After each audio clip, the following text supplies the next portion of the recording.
Bem-vindos ao Da Capa à Contracapa. Vem aí o 23º Governo Constitucional, escolhido em voto livre pelos portugueses, com 4 décadas de exemplos de executivos de várias cores políticas.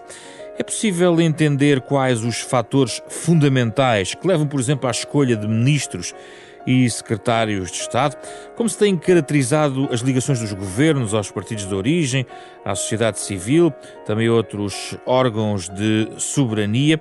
Vamos falar sobre o Governo de Portugal, um livro cujo autor é Pedro Silveira, jurista e politólogo, professor da Universidade da Beira Interior e na Faculdade de Ciências Sociais e Humanas da Universidade Nova de Lisboa, um dos nossos convidados desta edição, para uma conversa também com Patrícia Silva, doutorada em Ciência Política, investigadora da Unidade de Investigação, Governação, Competitividade e Políticas Públicas da Universidade de Aveiro, que já passou também por este programa, quando editou, em 2020, o livro Jobs for the Boys, as nomeações para a administração pública. Será uma conversa nos próximos 30 minutos sobre o Governo de Portugal.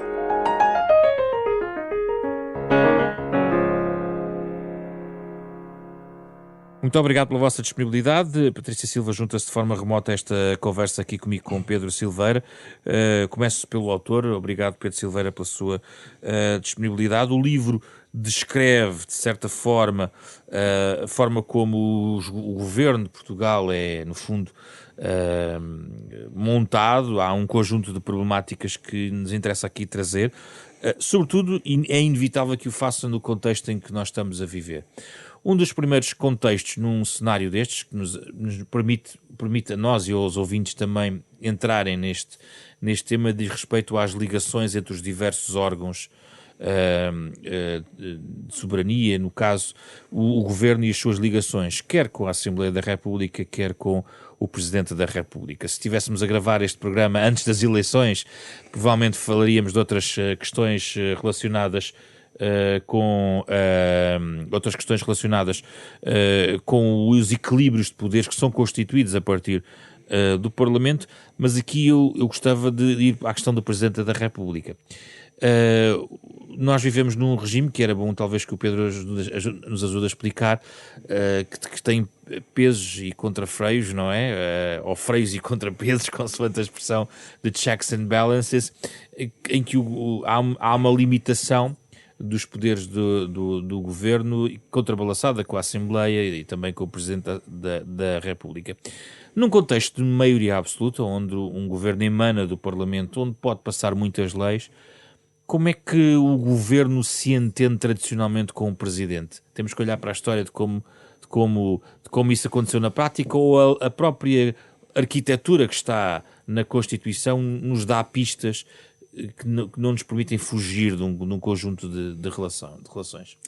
Bem, muito boa tarde, obrigado pelo convite, saudações à Patrícia, obrigado pela disponibilidade também para mais uma vez refletir sobre estas questões comigo e neste caso também com o auditório da Renascença.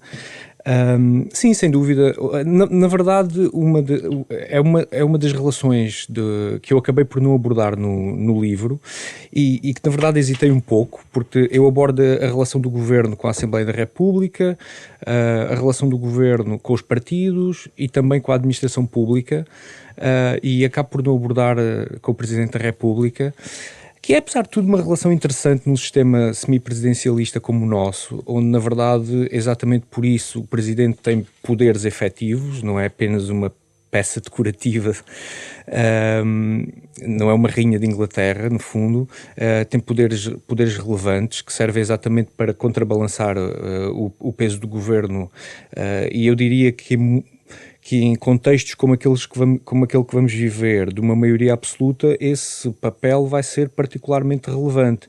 Nós já tivemos várias experiências muito diferentes com presidentes da República, e eu talvez chamaria a atenção, e portanto relações melhores e relações piores, e eu chamaria talvez a atenção, apesar já ter passado bastantes anos, a relação entre um primeiro-ministro e um governo de maioria absoluta, do professor Cavaco Silva, e o presidente Mário Soares, onde na verdade o facto de ser uma maioria absoluta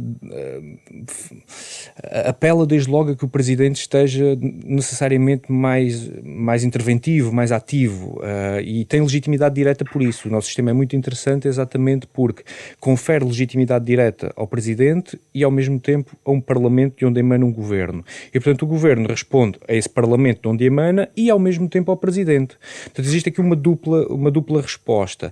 Se num governo de maioria absoluta essa resposta ao Parlamento existe formalmente, mas na prática está limitada pelo partido do governo ter maioria, o outro órgão fiscalizador principal, que é o Presidente com legitimidade direta para o fazer, vai ter aqui um papel importante. Eu chamava a atenção para essa relação entre Mário Soares e Cavaco Silva, porque na verdade nós lembramos das presidências abertas de Mário Soares e que na verdade foram muito importantes, ou seja, o Presidente da República em Portugal tem um conjunto de mecanismos formais que lhe permitem ter peso, pensemos por exemplo no veto, mas também tem um conjunto de poderes informais bastante relevantes. Um desde logo é exatamente a capacidade de chamar a atenção para questões que não estavam a ser tidas em conta. A dissolução da própria Assembleia da República. Claro, sem dúvida. A chamada bomba atómica, sem dúvida. E também já foi usado. E que já foi usado. E também é muito curioso que que durante essa relação entre Cavaco Silva, o governo de Cavaco Silva e Mário Soares, na verdade, uma das razões para Mário Soares ter feito essas presidências abertas foi para ouvir as populações. O que é muito sintomático de exatamente se interpretar, pelo menos o Presidente interpretar, que não estavam a ser ouvidas. Mas Pedro Silveira, uma das conclusões que está no livro e que de redunda do livro tem a ver com a centralidade do governo no sistema político português. Com maiorias absolutas acentua-se essa tendência que já vinha, este livro não foi escrito agora, que temos vindo a experimentar nestes 40 anos de democracia. Secundariza mais uma vez o papel do Parlamento ou não? Secundariza sem dúvida o papel do Parlamento. Depois depende muito de duas coisas. Depende do papel de quem governa e depende da atitude também da oposição. Ou seja, os incentivos para o Parlamento ser desvalorizado e, portanto, no fundo, para assistirmos a uma ruptura com alguma tendência de parlamentarização dos últimos anos do sistema político português, estão lá, ou seja, não há incentivos para negociação no Parlamento, o Governo não tem esses incentivos, mas isso não quer dizer que não o faça. Outra coisa também é a atitude da oposição, se vai remeter exatamente por não ter essa capacidade negocial, se vai remeter a uma posição de protesto, uma posição de proclamações, ou se vai no fundo tentar chegar a um terreno comum de entendimento, negociação permanente com o Governo. Patrícia Silva, este cenário coloca também, poderá colocar mais em aberto a forma da própria, não só da centralidade do Governo face a outras instituições, mas a própria composição do Governo, tendo em conta a partidarização, ou seja, o papel do partido de onde emana o Governo, ou seja, neste caso é o Partido Socialista, mas neste caso já tivemos maiorias absolutas de outras cores políticas. A questão aqui é que impacto tem do ponto de vista partidário? Existe alguma forma de controlar a partidarização que um poder em que as leis passam na Assembleia da República sem precisar de alianças vem agravar? Bem, deixe-me também começar por cumprimentar o Pedro Silveira, dar-lhe os parabéns por este belíssimo ensaio e, naturalmente, dizer-lhe que é um prazer estar aqui a discutir este assunto com o Pedro, por quem tenho imensa estima académica e também pessoal. Bem, se me pergunta em relação à partidarização do ponto de vista da composição do elenco ministerial, aí estamos a falar... Porque aqui convém sempre clarificar o que é que nós entendemos por partidarização, não é? Se calhar quando fala com o Pedro sobre partidarização, ele vai assumir que estamos a falar do elenco ministerial e o meu quadro remete-me para outro domínio. Mas pode avançar pelo seu quadro, que eu já junto os dois. Bem, eu não quero fugir do tema do Pedro e do tema deste ensaio. O que é que... E eu acho que também... Na verdade, as duas estão interligadas e se me permite, estão também interligadas com a questão que lança anteriormente, que é esta ideia de qual é o papel que os partidos na oposição têm num contexto de uma governação de um partido monopartidário que tem maioria absoluta.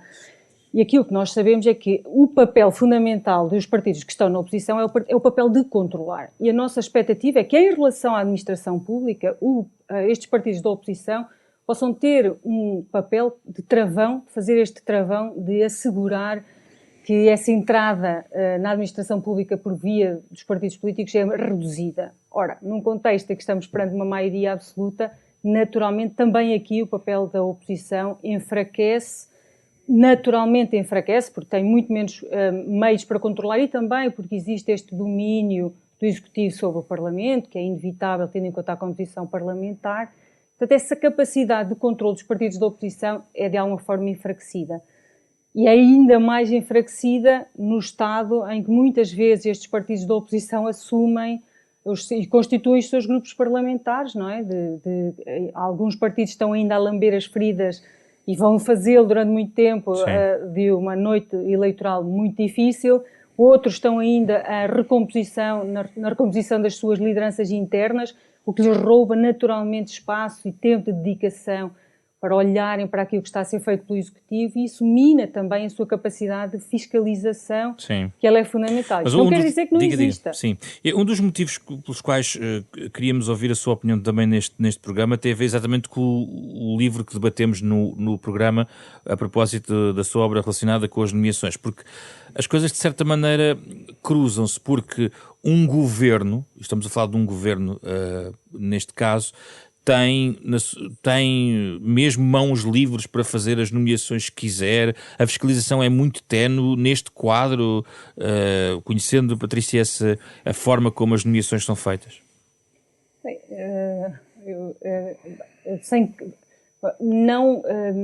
o Governo não é livre para fazer as nomeações que quer. Felizmente nós temos mecanismos que precisam de ser aperfeiçoados, mas que de alguma forma retiram esse monopólio das nomeações das mãos do Executivo, mesmo neste contexto. Era aquilo que estava a dizer. Claro que nós esperamos que os partidos da oposição façam também esse exercício, mas existem instituições, a CARASAP, existe um enquadramento legal, existe um conjunto de instituições que mina e que reduz também o espaço de manobra mesmo num caso de um governo maioritário.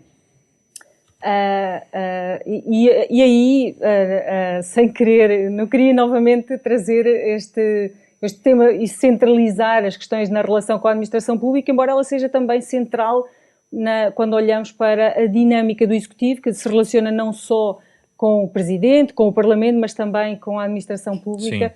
E aí eu creio que existem esses controles, embora esses controles que existem estão também... podem ser aperfeiçoados e não dependem, por isso, neste caso eu estou-me a referir naturalmente à CRESAP, mas podem depender também do próprio papel da comunicação social, que sobretudo nestes contextos tem um papel muito grande de exercer este Eu trago este tema porque também o Pedro Silveira sublinha o enfraquecimento do papel dos serviços dos ministérios na formulação de políticas, ou seja, o Pedro Silveira, os governos...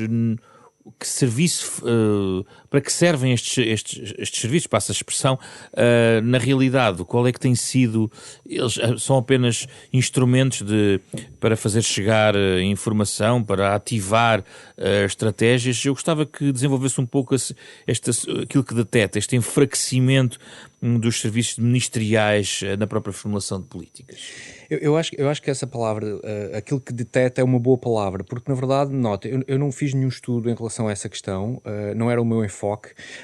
No entanto, nas várias entrevistas que fiz a ministros e secretários de Estado, foi algo com que me fui deparando de modo bastante sistemático. E eu digo que deteto no sentido em que eu não consigo generalizar essa questão. O que eu percebo é que claramente não é algo igual em todos os ministérios. Ou seja, existem ministérios onde verdadeiramente, ao longo dos anos, claramente existiu um esvaziamento do papel da administração pública. Isso significa, na prática, desde logo, e à partida, um esvaziamento de recursos e de gabinetes de planeamento e de um conjunto de estruturas que eram fundamentais para ter capacidade prospectiva da administração pública e não apenas capacidade executiva e de implementação.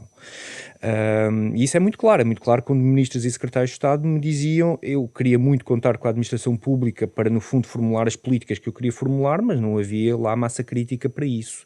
E, portanto, eu tive que ir montar gabinetes mais robustos, com um perfil de pessoas mais especializada, mais tecnocrática, e às vezes, alguns disseram, às vezes tinha que ir mesmo externalizar esse tipo de serviços. É curioso que diga isso, porque eu estive aqui num programa, uma vez, na sequência dos programas, e é possível ouvir isto nos arquivos dos podcasts também do programa, António Correia de Campos, num programa que nós fizemos, dizia-nos, da altura, que um bom diretor-geral que se preze é aquele que diz não ao seu ministro. A ideia da resistência das direções gerais, não sei se isto está em linha com o que ouviu. Está completamente em linha, porque na verdade o que eu também afirmo no livro, e por isso é que eu estava a tentar evitar a generalização, porque na verdade o que eu deteto são realidades muito diferentes, ou seja, há realidades, e eu dou o exemplo no livro da Direção-Geral de Saúde, ainda antes da pandemia, que é um exemplo típico de uma Direção-Geral muito forte, com uma grande cultura institucional, com bastantes recursos, com muito reconhecimento, com peso, com altos quadros que são no fundo pessoas muito reconhecidas tanto pelos membros do governo como pela sociedade em geral, pela sociedade civil, com pessoas muito conhecedoras, e que na verdade esse tipo de diretores-gerais, esse tipo de dirigentes da administração pública conseguem de facto dizer não ao ministro e conseguem ter uma capacidade de dizer, ouça, não vá por aí, isto não é execuível, havia uma solução melhor, tenha em conta esta situação, veja estas alternativas. O que eu chamo a atenção é, isso existe, mas sobrepõe-se, apesar de tudo, uma realidade que mais uma vez detetei, em que é muito mais comum o contrário. É muito mais comum, na verdade, a administração pública ter um papel muito residual na construção das políticas públicas e ser remetida para um papel muito secundário. Portugal é diferente de outros países europeus, de outras arquiteturas? É muito diferente? Não sei se aí será muito diferente. Talvez a Patrícia consiga responder melhor essa questão, já que aí claramente estamos também mais no terreno dela. Não sei se será muito distinto. E mais uma vez é também algo que não decorre de um estudo sistemático, ou seja, não tenho dados propriamente sobre esta questão, mas é algo que também não posso ignorar, ou seja, é algo que claramente quando faço o meu estudo sobre a relação dentro dos ministérios, entre ministros e secretários de Estado, é algo muito típico, ou seja, depois olhar-se para o papel dos gabinetes e em que medida é que isso de alguma maneira está a substituir em certos ministérios, em certos contextos, está a substituir aquele que era o papel típico da administração pública. Já vamos ao secretário de Estado. Patrícia Silva, tem dados que possam comparar? Nós somos muito diferentes dos outros? É muito difícil fazer essa comparação porque a relação dos diretores-gerais com as estruturas políticas não é igual em toda a Europa, não é? Porque em alguns casos os diretores-gerais acabam por assumir posições políticas e são considerados políticos. Não é como em Portugal, eles são considerados cargos dirigentes, não é? Dirigentes da administração pública. E isso faz toda a diferença depois quando tentamos fazer esta comparação. O que é certo é que aqueles modelos que nós temos como os modelos os exemplares no contexto europeu são claramente modelos que refletem isto. São o caso do Reino Unido, que é possivelmente aquele mais desenvolvido, talvez. Que tem uma estrutura de controle da administração pública e destas nomeações mais consolidada e quase tida como padrão. A verdade é que isso gera dirigentes da administração pública com quem os ministros encontram muitas resistências e que não são particularmente... não gostam particularmente dessas resistências, e o que se tem vindo a verificar é o efeito de gabinetização, não é? Que é o efeito de fazer crescer estes gabinetes que são as estruturas em torno dos ministros, no caso do Reino Unido, dos tais Special Advisors, destes assessores especiais, e que acabam por trabalhar em paralelo com a administração pública, com todos os problemas que isso acarreta em termos de sobreposição. E ainda há uma outra questão, Pedro Silveira, às tantas diz, não há um regime legal que impeça que um jovem de 21 ou 22 anos, recém-licenciado, se torne técnico especialista num gabinete ministerial. Pois, esse é um outro problema, não é? Que é, para além dos problemas associados com o facto de termos estruturas que se sobrepõem e que muitas vezes não cooperam, e portanto há aqui uma ausência de cooperação e que depois gera um efeito até em termos de despesas, etc. E depois também o Pedro até alerta para este efeito de algum desinvestimento na administração pública, que é se eu tenho possibilidade de nomear quem quer para um gabinete que me é próximo, que incentivos é que qualquer ministro tem de investir na administração pública e de a capacitar, e depois o efeito que a própria administração pública sente é total desmotivação, porque as partes mais interessantes de estar na administração pública, que é de participar ativamente no desenho, na proposta de medidas para o seu país, são completamente arredadas das suas mãos, o que gera esta desmotivação e torna a administração pública, e isso sim acho que é um problema, nós devemos também pensar nisso, torna a administração pública pouco atrativa, desinteressante para jovens qualificados. Então, se nós queremos fortalecer a administração pública, também temos de ir por aí. O caso dos gabinetes, deixa-me só para fechar esta questão dos gabinetes, que o Pedro também refere, e muito bem, embora exista um quadro legal que refere quantos é que podem ser nomeados e que até possa definir o número de membros por gabinetes ministeriais, é muito aberto aquele quadro legal, porque na verdade não estabelece competências específicas, não estabelece nenhum perfil para cada função e mais do que isso, não permite que nós saibamos, enquanto cidadão, comunicação social, se saiba exatamente o que é um cargo de apoio técnico especializado, não é? Portanto, nós não sabemos especificamente que funções é que estão a ser desempenhadas por estes membros e que mantém de alguma forma este secretismo em torno do funcionamento e da estrutura destes gabinetes ministeriais. Pedro Silveira, vamos à questão do secretário de Estado, que também tem a ver com a sua tese. O que é que se passa? Fala de uma indefinição legal. Os secretários de Estado são menorizados pelos ministros. A que conclusões é que chegou? A questão aqui é de facto um caso muito curioso de um membro do governo, ou seja, os secretários de Estado, desde logo, são membros do governo, com tudo o que isso implica, em termos não são diretores gerais. Exato, não só em termos protocolares e tudo mais, e de algumas regalias, mas acima de tudo com o que implica ser membro do governo e falar pelo governo, não é? E portanto são membros do governo. Nós temos este escalão infraministerial e, portanto, entra entre o nível do ministro e entra a administração pública. De outros locais são junior ministers, são ministros júniores, digamos assim. Exato. Ou têm funções muito específicas e, portanto, apesar de tudo, não existe a situação que existe em Portugal, que é de uma grande indefinição legal. Na verdade, os secretários de Estado são aquilo que, os governos quiserem. Porquê? Porque os governos podem definir, desde logo na lei orgânica, que os secretários de Estado não têm, que é aquilo que tem acontecido desde os anos 80, não têm competências próprias. É tudo delegado e há um despacho que faz a delegação de poderes. Só podem assinar aquilo que, na verdade, a delegação de competências atribuída pelo seu ministro lhes permitir. E, portanto, desde logo o governo define se é assim ou se não é. Não tem que ser.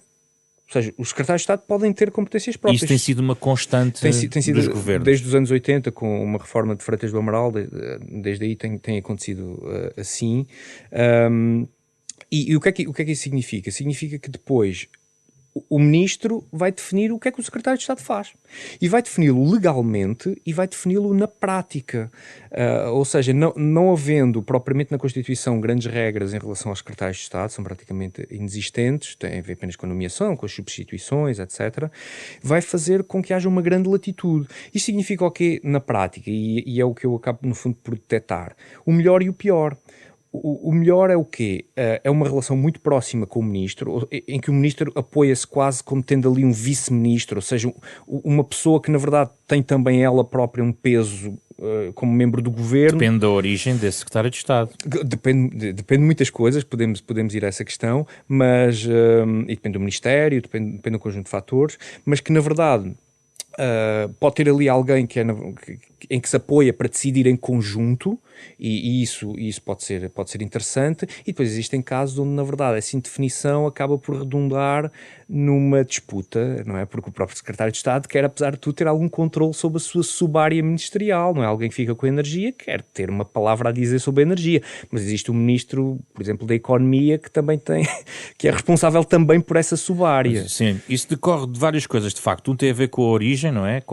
Se esse secretário de Estado pode ser, por exemplo, uma figura importante no partido que apoia o governo e terá um peso próprio, isso certamente é considerado, é um pouco caso a caso, mas também tem a ver com o tamanho do governo, ou seja, há algumas pastas que agregam muitas subáreas, não é? Na economia, por exemplo, é um caso clássico, onde eventualmente os secretários de Estado podem ter mais protagonismo aconteceu em alguns governos. Sim, aconteceu claramente no governo de Passos Coelho. Eu julgo que... Na questão dos transportes, por exemplo, no governo de Passos Coelho. Claramente, não é? O Sérgio Monteiro era praticamente um ministro. Era um ministro autenticamente, era reconhecido como sendo na prática um ministro, tanto dentro do governo como fora.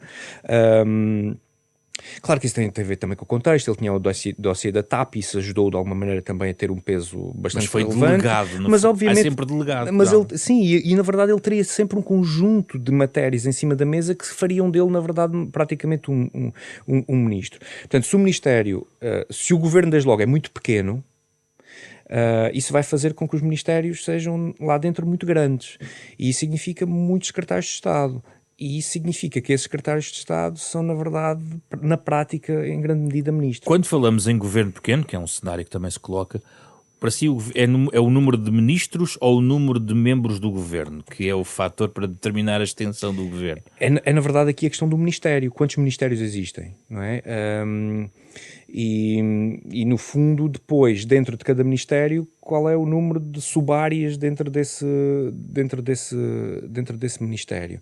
Eu percebo a pergunta, ou seja, e na verdade houve alguns governos que tentaram ter um discurso de governo pequeno, quando na verdade depois se olharmos para o número de secretários de Estado a coisa fica muito equilibrada ou se calhar até é superior a outros governos. A ideia de menos ministros mas bastante secretários de Estado. Claro, ou seja, eu acho que devemos olhar efetivamente para o número de membros do governo quando essas contas, quando estamos a fazer essas contas.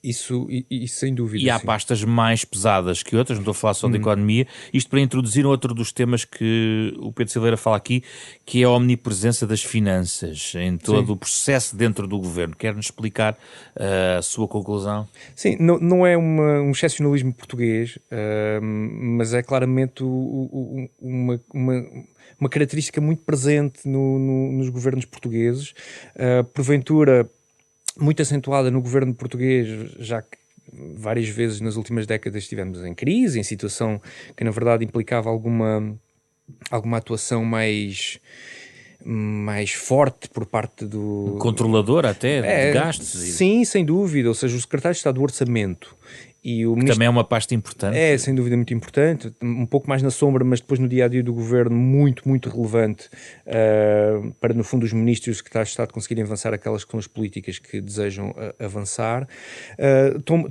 São, na verdade, atores de veto, ou seja, têm uma capacidade muito grande de bloquear, de fazer avançar, de negociar, e isso, não sendo específico do governo português, está muito presente no governo português, muito presente mesmo.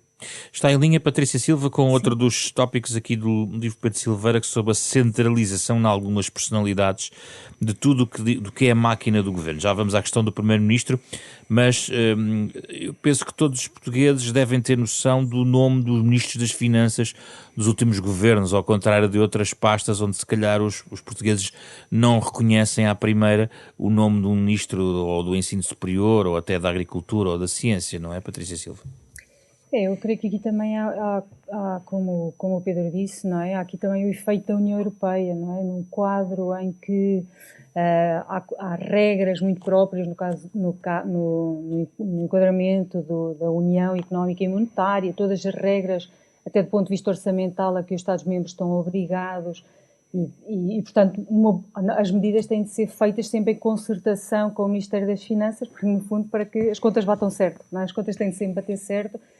Portanto, há aqui também o efeito da União Europeia que gera esta maior saliência, creio que, do Ministro das Finanças. E depois também esta tendência, não é? Os Ministros das Finanças, quer pela importância que também tem em termos de comunicação, em termos também deste ponto de vista, e nos últimos anos, então, de períodos de crise, tornam-se também muito mais salientes do ponto de vista mediático, que faz com que acabem por se tornar mais memoráveis, não é?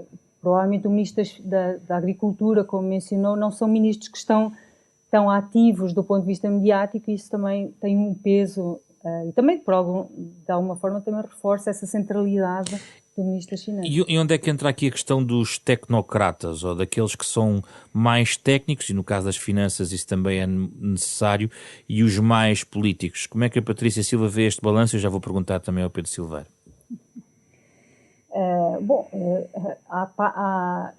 Em primeiro lugar, eu acho que não há nenhum preditor que nos sugira que há determinadas pastas que são pastas para ministros e que são tendencialmente ocupadas por ministros independentes.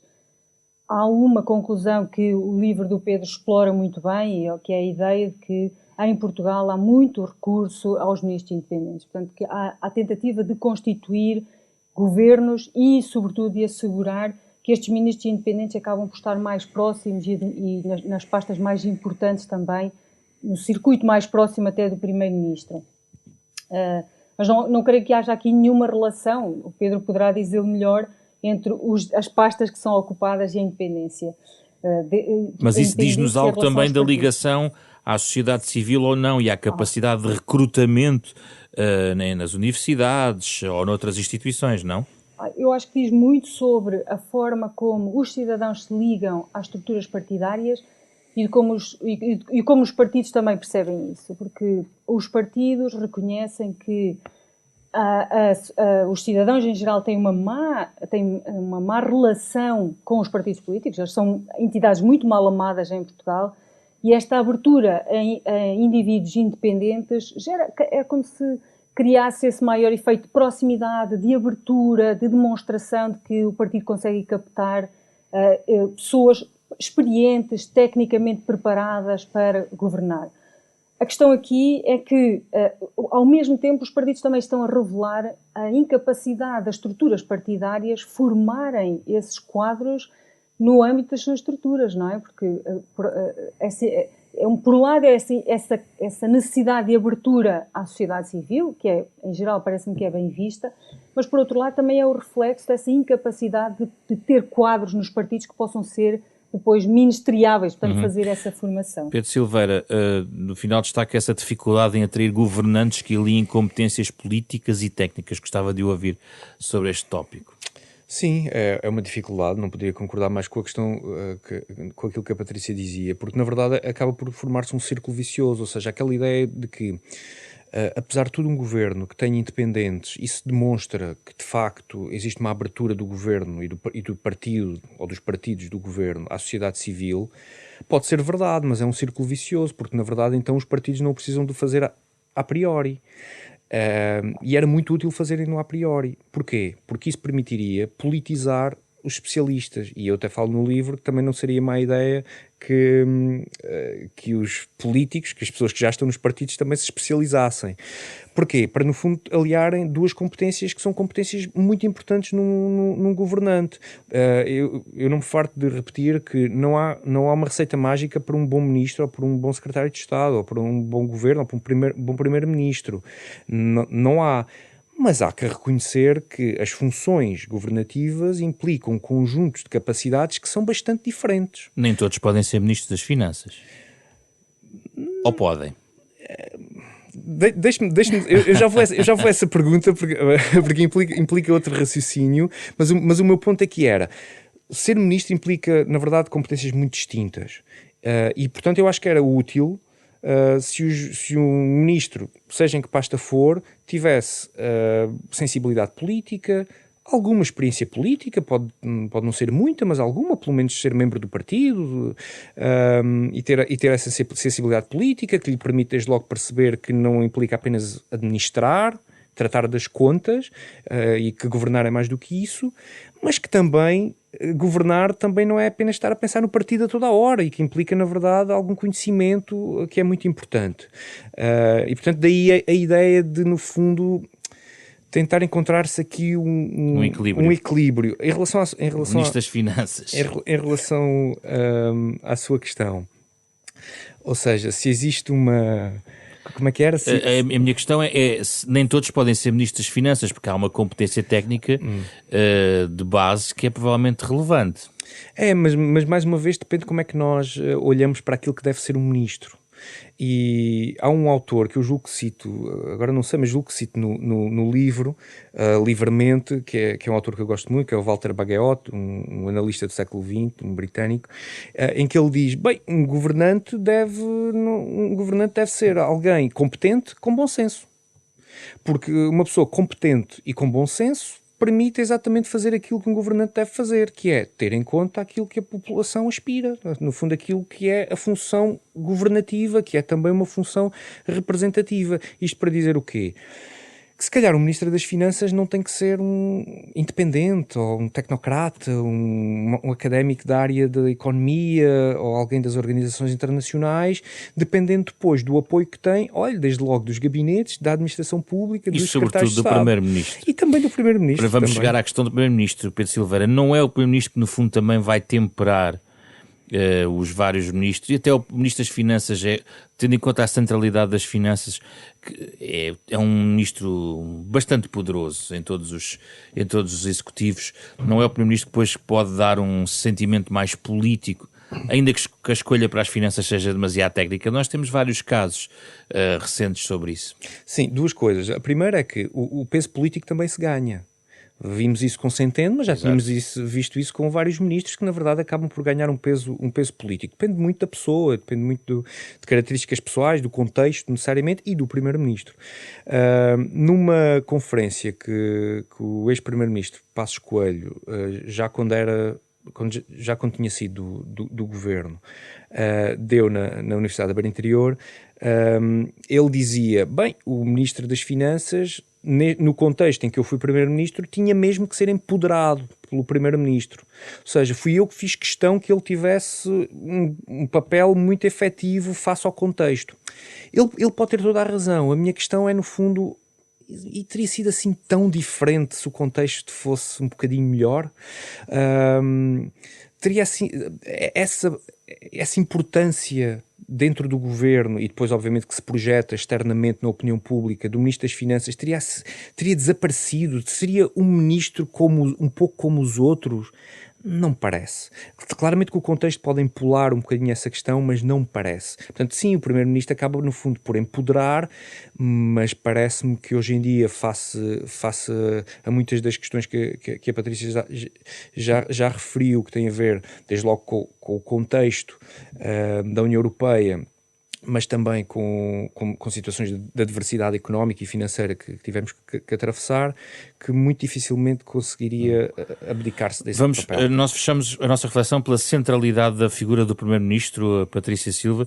Eu estava aqui a sublinhar, temperar, porque às vezes tenho certeza, não sei, o Pedro poderá, pela sua experiência de analisar, perceber se aconteceu ou não, mas quase às vezes há uma arbitragem entre dois ministros, entre aquele que quer mais dinheiro do colega das finanças, o colega das finanças diz não, e o tal bom senso às vezes pode surgir da terceira parte, que neste caso é o líder da locomotiva, que é o Primeiro-Ministro. Como é que vê a questão, Patrícia Silva, da centralidade do Primeiro-Ministro, que provavelmente também nos remete para uma história antiga, digamos, da figura central em qualquer executivo, que é o Primeiro-Ministro, e que vem, aliás, de antes da democracia se instalar em Portugal?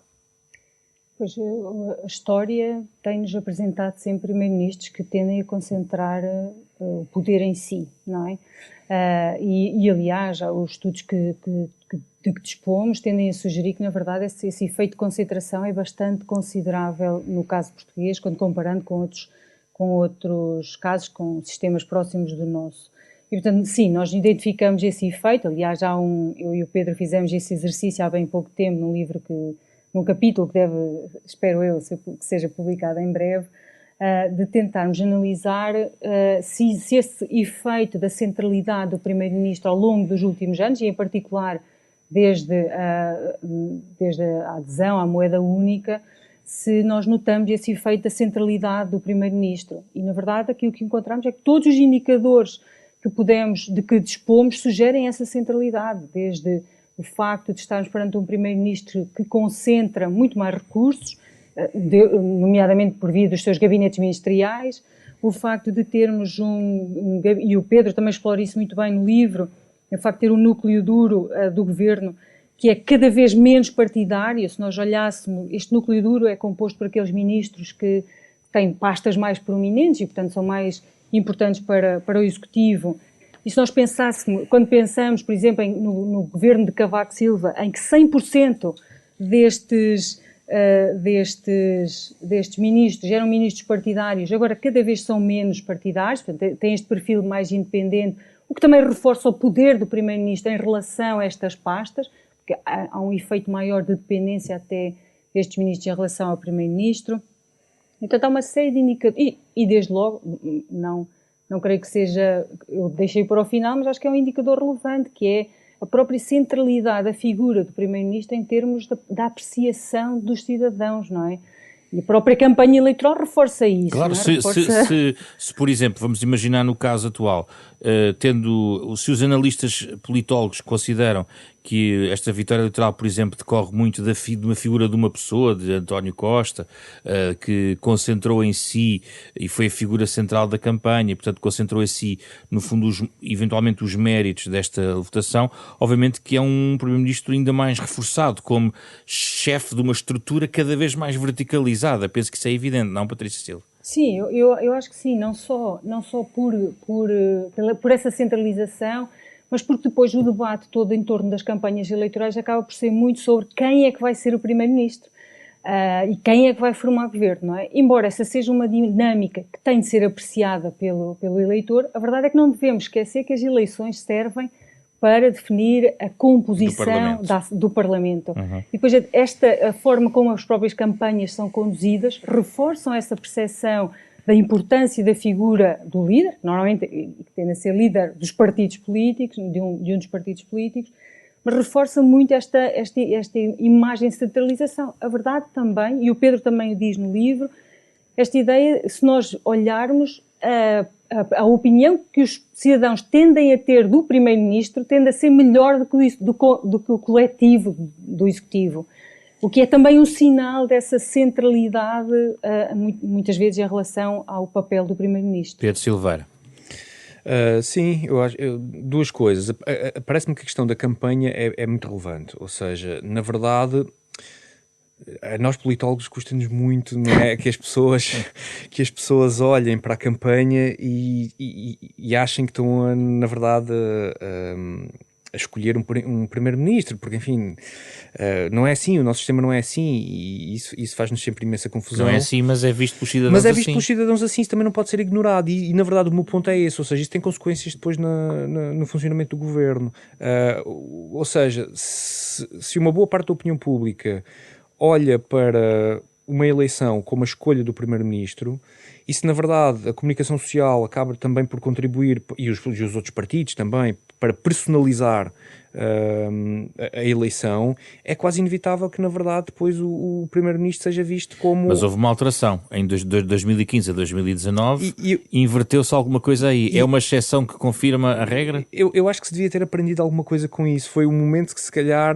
Não sei se foi desaproveitado por nós, politólogos, mas era um momento, se calhar, de deixar isso muito claro. Ou seja, a eleição é uma eleição para o Parlamento, e do Parlamento emana um governo. O governo tem que ter a confiança da Assembleia. Se não tem, não pode ser governo.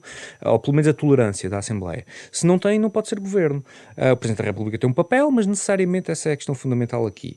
E, portanto, a campanha acaba, e muito centralizada, muito personalizada no Primeiro-Ministro, acaba, na verdade, por, mesmo depois dentro do governo, e eu concordo com a Patrícia, principalmente tendo em conta ministros que não têm experiência política e, portanto, não têm qualquer peso político próprio, e é muito curioso que vários estudos, principalmente na América Latina, revelam exatamente que a escolha que os presidentes de vários países fazem de tecnocratas visa exatamente ter maior controle sobre o próprio executivo, e isso acaba, na verdade, por ter um impacto depois, os próprios membros do governo olharem para o primeiro-ministro como um chefe. E o primeiro-ministro em Portugal não deveria ser um chefe. Porquê é que não deveria ser um chefe? A própria Constituição revela que não deveria ser um chefe. Se nós olharmos para a Constituição 33 do Estado Novo, está lá, o primeiro-ministro é um chefe, serve para dirigir. Serve para mandar. Porquê é que não devia ser um chefe? Porque na verdade perde-se alguma capacidade de governo coletivo, perde-se capacidade de autocrítica interna, perde-se horizontalidade, perde-se capacidade de negociação dentro do próprio governo, personaliza-se o executivo, ou seja, verticaliza-se a decisão, tudo coisas que na verdade me parece que há muito a perder. É muito curioso, porque esse é o meu segundo ponto.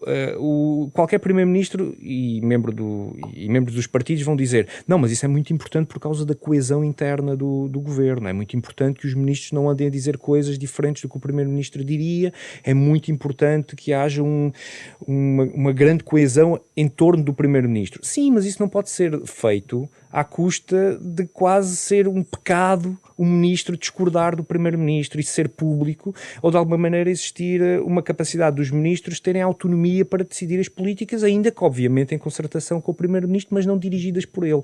E só uma última questão que é, porque qualquer primeiro-ministro também dirá, dirigidas por mim. Claro que não, sou uma pessoa, não consigo fazer isso tudo. Pois é, mas nesse estudo que eu e a Patrícia fizemos e que ela referiu, nós também chamamos a atenção para o conjunto de estruturas, o reforço do conjunto de estruturas em torno do primeiro-ministro, que lhe permite ter mecanismos, instrumentos institucionais para controlar previamente e posteriormente aquilo que é feito nos ministérios. Então vamos deixar a Patrícia Silva rematar essa parte. O que é que se passa? O Primeiro-Ministro tem tem um gabinete ministerial sombra que controla todo o governo, é isso? Não, existem as estruturas, como disse há pouco, o caso do núcleo duro do ministro, que opera junto com o ministro, o facto de termos a presidência do Conselho de Ministros, que vê o seu poder reforçado também, até se olharmos nomeadamente para as despesas da presidência do Conselho de Ministros e até a própria ascensão à categoria de Ministério da Presidência, que acaba também por reforçar esta preocupação da coordenação dentro do Executivo, mas que há aqui um peso também muito relevante também do Primeiro-Ministro na definição das prioridades, não é? E claro, aquilo que nós temos é no fundo um conjunto de mecanismos ou informais, como este núcleo duro, que na verdade é uma estrutura informal, ou mecanismos mais permanentes, como o Conselho de Ministros, por exemplo. O Conselho de Ministros, que é uma estrutura que reúne os ministros semanalmente para organizar e para assegurar esta coordenação, não é? O estudo, a conclusão a que chegamos é que este acaba por funcionar muitas vezes como um mecanismo de ratificação de decisões que já estão tomadas, que já foram previamente... Preparadas pelos secretários de Estado até? Preparadas pelos secretários de Estado até num Conselho de Secretários de Estado que também existe. No Conselho de Secretários de Estado era isso, estava a escapar à também expressão. Existe, não é? Exatamente, num Conselho de Secretários de Estado, que acaba por muitas vezes depender destes secretários de Estado a garantia da coordenação interministerial. E, portanto, quando chegamos a este momento, já o Primeiro-Ministro já tem a decisão tomada e este Conselho de Ministros acaba por ratificar, no fundo, as decisões que já estão anteriormente tomadas. Portanto, perde importância o Conselho de Ministros neste contexto da personalização excessiva num Primeiro-Ministro? Creio que perde... Politicamente? Creio que perde politicamente, sobretudo quando os próprios ministros são os próprios a assumir que acaba por funcionar como uma estrutura que carimba decisões que já foram anteriormente tomadas, que já estava a decisão tomada. Portanto, não há ali propriamente espaço para grande discussão e visões alternativas, porque as decisões já estão tomadas. Muito bem. Patrícia Silva e Pedro Silveira, muito obrigado pela vossa disponibilidade. Falámos aqui sobre o Governo de Portugal, com base no livro agora lançado por Pedro Silveira, mais um pela Fundação Francisco Manuel dos Santos, parceira da Renascença, neste Da Capa à Contra Capa, programa semanal que debate os grandes temas da atualidade. Pode ouvir a versão integral do programa em podcast, nos sites da Fundação e também da Renascença e nas plataformas digitais de podcasts. Um programa com o genérico original de Mário Lajinha, esta semana com Carlos Vermelho, André Peralta, Ana Marta Domingos e José Pedro Frazão. Na próxima semana regressamos com outro tema.